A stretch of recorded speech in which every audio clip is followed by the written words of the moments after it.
I think we are so close, days apart from seeing huge movements in the crypto market. We're going to go through why, we're going to do some deep dive into the charts for Bitcoin, Ethereum, and Solana, and we're also going to cover the copy trading. So let's jump right into it.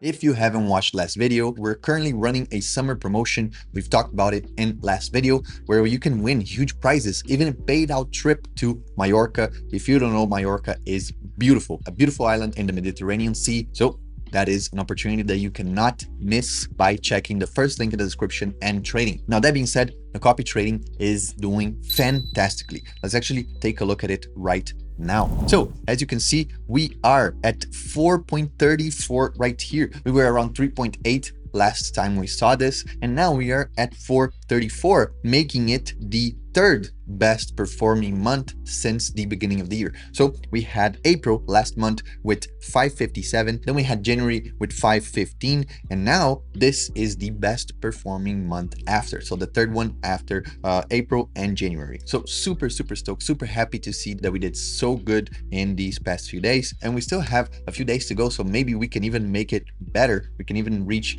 the 4.5%. That would be crazy. That would be fantastic. But who knows? We have Bitcoin at 109, flat pretty much. We have Ethereum at 26.75, XRP at 231, BNB at 688, Solana at 174.9, so 175. And overall, markets are stable. The free and greed is at 68, and the altcoin season says 25 right here. But I'm going to show you that that number could change very drastically in the next few days. So if we go to Bitcoin, let's start with Bitcoin. You can see that Bitcoin is following super close inside this range right here. As you can see, this is on the daily chart, by the way. So it has bounced right here at the bottom, at the top again, at the bottom again, close to the top right here. And now we're testing the bottom once again. And if we follow this logic and we keep going up, we are going to be looking towards the 116, 117, even 120 for the price of Bitcoin itself. And that is very possible. As the price was climbing, the price of Bitcoin was climbing, the RSI was also climbing. It peaked right here, then it dipped right here.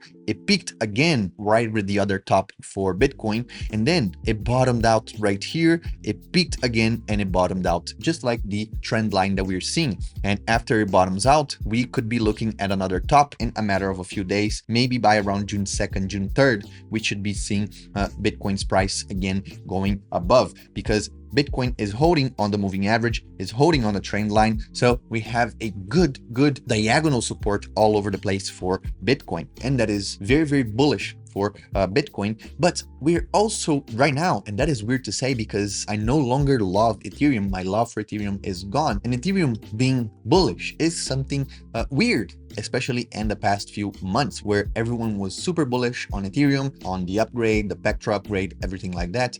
But as always, Ethereum is the floodgate, is the dam that holds liquidity from going into altcoins. When these floodgates open, we tend to see huge volume trickling down from Ethereum all the way to other altcoins, because it is the mother of altcoins. So looking at Ethereum right now, we're currently testing the 200 moving average, which has been a very strong support for us.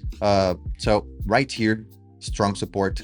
This one almost it held right here, which was almost the same level as these. It held right here, it held at this price. Then we broke through right here. It became a resistance right around here. And now we're testing it again. We're testing it, and it's kind of like hitting a ceiling, right? And you might say, well, it was very strong before, it held before. But once you test it too many times, it becomes easier to go through it. At least after the third time, it becomes easier, and it's usually the pattern that we see. And on top of this, we have to look at Ethereum Bitcoin. So Ethereum Bitcoin is showing bullishness for Ethereum, not for Bitcoin. So you saw how it went to a range right here, and then it broke through. Now we are inside another range, and if we break through and we hold above this right here on Ethereum Bitcoin, we are good to go on Ethereum. But again, what is holding Ethereum, as I said before, is the 200 moving average right here. And then we went for it to test the moving average again, the 200 moving average. If it confirms that the moving average now became support once again, then yes, we should see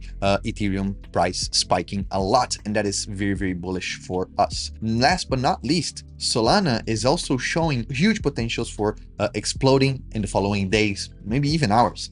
Because if you look right here, the 200 moving average, it became a strong ceiling and then it became a strong support. So from a strong resistance right here, we broke through, we tested it again, and then we saw 1, 2, 3, 4 times. We broke below that. We kind of tested it again right here, and now we're testing it twice, similar to what Ethereum saw right there. But look at this. We have a huge diagonal support line that is pushing Solana in almost like a flag right here. And if this flag breaks, we should be looking at $200 per Solana in a matter of a few days. That is at least my projection. And we have space to do so right here. And we have the RSI to do that without losing much right here or without having to wait for further confirmation. So this flag pattern right here needs to be confirmed by breaking above the 200 moving average and holding above that for maybe a day, maybe even we go down, we test it, we show by the 4 hours or the 1 hour that is a good point now to support the price of Solana. If that holds true, then we can go all the way to $200 for Solana easily, maybe 220 if we follow the flag pattern right here. From where we break, we go all the way to the 220. So fantastic all over. And if we go, for example, right now to the volatility for Bitcoin and Ethereum, you can see that Ethereum has spiked in volatility, and now the price itself, the spot price went up, and surely we should see spike in volatility as well, because right now we're trending at 71. This one maybe is going to go to 74, 75, and we should see it updated in the next video, because volatility and price are very, very correlated. They have a little bit of delay between one and another, but they are very correlated. So hopefully you can catch that movement. Even just Ethereum alone, you can see Ethereum Tether, now we're trending in this range right here. We had this range in the beginning of May, and now we're inside another range by the end of May. And if we break, we're going to see a movement like this, but towards the $3,000 for Ethereum, like we saw before. So we have to keep an eye on ETHUSD, on Ethereum Bitcoin, and we have to keep an eye also on Solana, because Solana is about, in my opinion, to make a huge explosion towards one side. So hopefully that was insightful to you. Do you agree with me? Are you looking at the same charts and having a different approach or seeing something different that I'm not seeing? Let me know in the comments. Again, check out the topics for you to qualify and maybe win these prizes that I showed before, or just for you to trade your options. We have one of the best, if not the best, bid and ask prices. You can compare that to CeFi and DeFi. We are amongst the top when it comes to prices for options. So check us out. Just give us some minutes of your day. And if you have any feedback, feel free to comment here or ask us directly on Discord or Twitter or wherever. So thank you so much. I'll see you guys on Friday for another video. In the meantime, take care. Peace.